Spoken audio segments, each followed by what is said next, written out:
Hey everyone, we bought this bank repo for $114,000 and we recently sold it for $405,000. Come analyze the deal with us. We're the investor couple. I'm Mel. And I'm Dave. And we're the investor couple.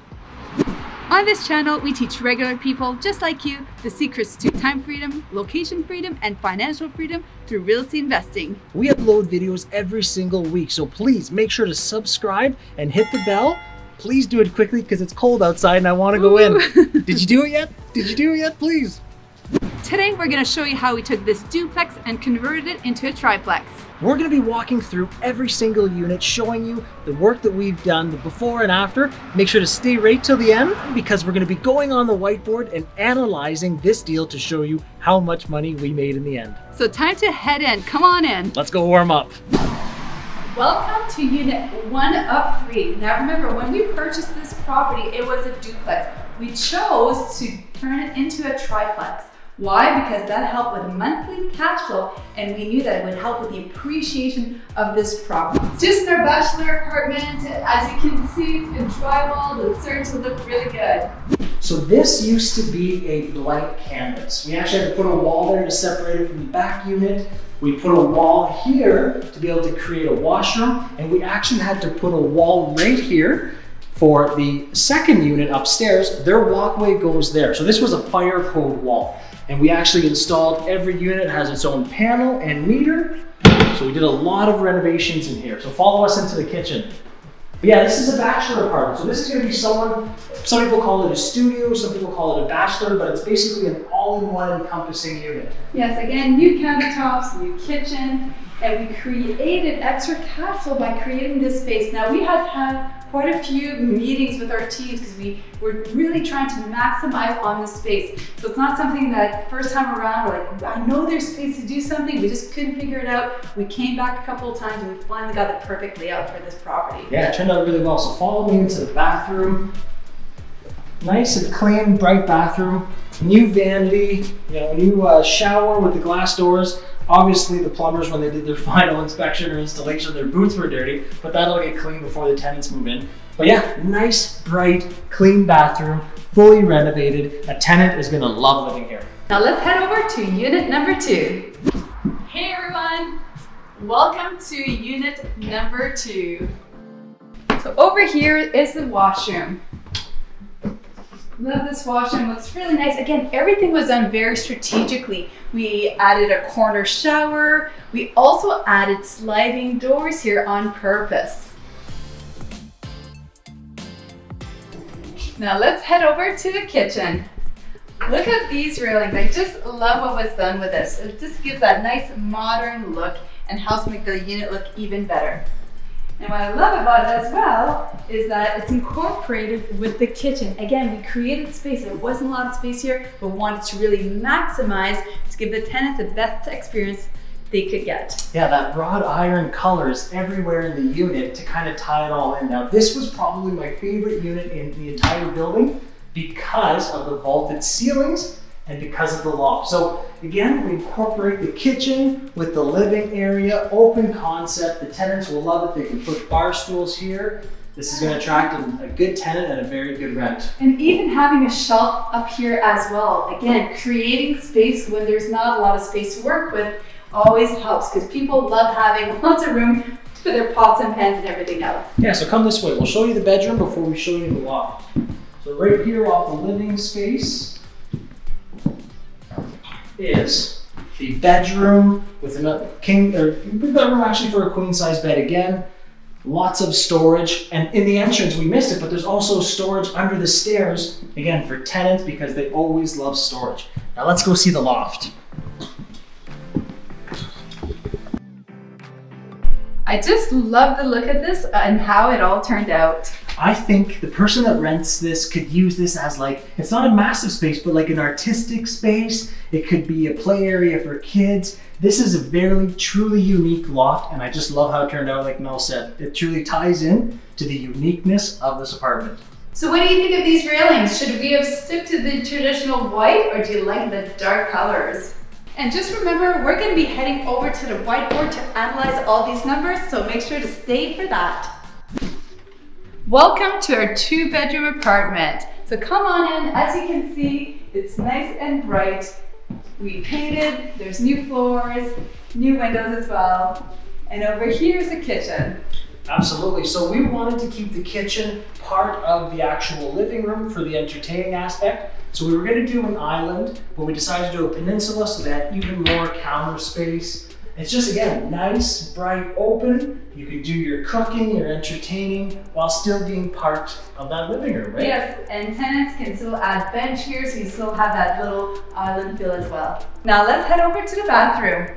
So as you can see in here, we have a brand new 3-piece tub surround that we love. It's easy for maintenance, new vanity as well. It's nice and clean and it's nice and bright as well for the tenants. Now come with us, let's go check out the 2 bedrooms upstairs. Yes, come on up.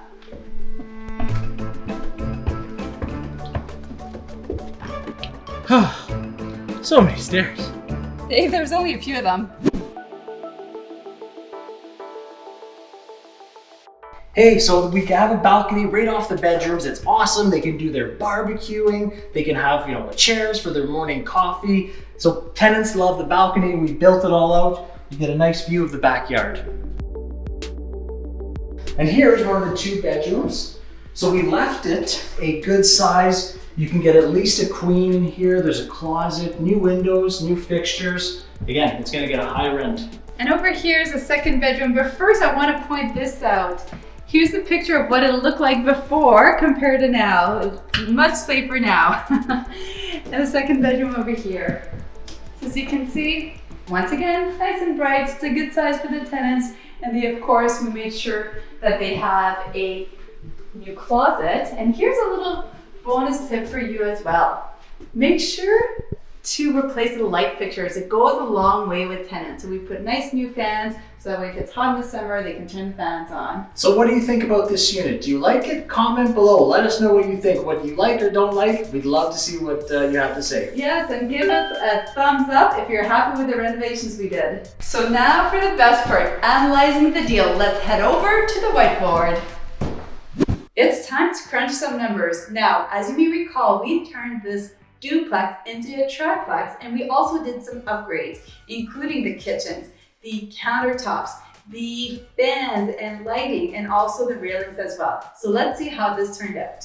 So we purchased this for $114,000, and this was actually a bank repossession, foreclosure, whatever you want to call it. And we actually had a couple of bids that we had to compete against. So yeah, purchase price $114,000. This was a 100% finance deal, so I'll include both the first mortgage and the second mortgage together. The first mortgage was for $90,000 and the second mortgage was for the remaining balance, and they were both 10% interest. So $114,000 times 10% interest equals $11,400. Now if we divide that by 12, so that comes up to a payment of $950 a month. So the carrying cost of the interest on the mortgages was $16,150 for the 17 months. And those were interest only payments. So that's all the interest that we paid on the 2 mortgages. Yes, and I'm just gonna round it off to 17 here. Let's keep it simple for today. So keep in mind, the place was vacant while we owned it. So the utilities were quite low.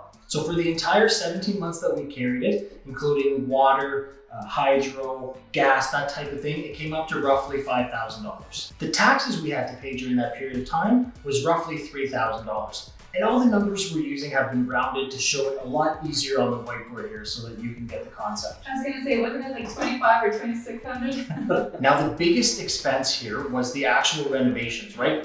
We gutted this, we took it down to the studs and went to town on it. So that's the biggest expense, and you have to keep in mind it was materials and repairs, right? So that means the actual hours that the team worked into it. So that came up to a total of $155,000. So what does that give us, Mel? So the total expenses for this property was $294,000. And you're probably thinking that's a lot of money, right? That's almost, we doubled in renovations, repairs, carrying costs from what we paid. Now let us explain what this $155,000 in renovations include. It was quite a bit. Yes, think when you go down to the studs, everything you're gonna need to do. So first off, there was the actual demolition and bringing all of that to the dump. So that was a major cost. Then we had to get the building inspectors in, we had to get the engineers to design everything. Like I said earlier, the change of use, all the zoning permits, all the work permits. Then we had to get the electricians in to rewire the building. We had to get the plumbers in to replumb the building. We actually changed the stack in here as well. We had a new boiler installed, so they had to run all their lines. There's a lot in this $155,000. Yes, we also had to make sure that the tents had parking, which meant we had to do something about the backyard. So they used to be full of bushes, so we trimmed everything up. Again, it was quite time consuming, and dump runs and everything else, so all that had to be done. Yeah, I actually forgot about the parking lot. They gave us, with reused asphalt, they were able to give us a parking lot. That's right now. And this was something very important with the zoning. We had to make sure that we had enough parking spots because again, we're going from a duplex to a triplex. We had to make sure that there was enough parking spots in order to comply with the zoning requirements. So I'm actually happy you brought that up. And that's important to remember. So if ever you're thinking, hey, I want to do that, I want to change from a duplex or a triplex or triplex or a fourplex, make sure that you know the regulations because parking may not be suitable for it. This used to be unusable space, but now we've made it into a driveway. And this was due to zoning restrictions. We needed to make sure that we had enough parking in order to satisfy the zoning. So what you see here used to be a backyard that no one used.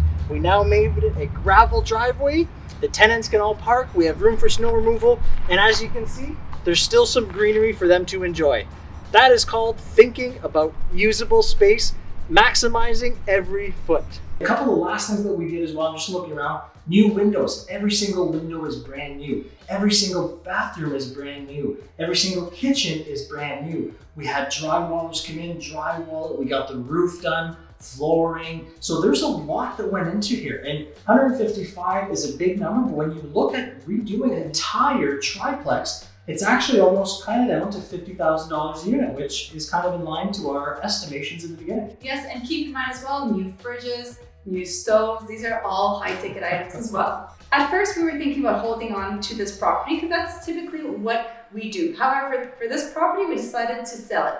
So now we had a choice. Do we try to sell it privately or do we use an agent? And we decided to use an agent. Why is that? It's because we wanted to keep spending our own time buying properties and not selling properties. So we have to include agent fees as well in here. And that came up to roughly $21,000. So that again was the fee for the realtors, which again, they did a great job, so we're happy to do it. Closing costs, and we'll include closing costs when we actually purchase it and now we're selling it. And I think we're okay to put it at the $20,000 mark, and that would include the land transfer tax as well.